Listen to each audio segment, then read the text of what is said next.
Jeg vil sige, at ensomhed er en alvorlig belastning.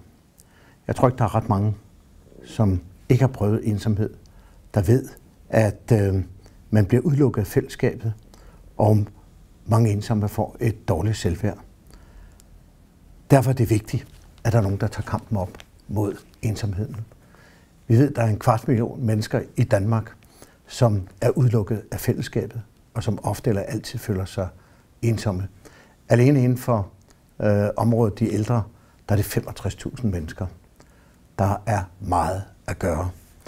Derfor så har vi besluttet at gå til kamp mod ensomheden. Vi gør det ikke alene, for en enkelt forening eller organisation kan ikke gøre det alene. Vi vil gøre det til en folkesag, sådan som du og alle andre føler et medansvar og går ind på arbejdspladserne, i familien eller i skolerne, undervisningsinstitutionerne og gør den indsats, som du personligt kan gøre.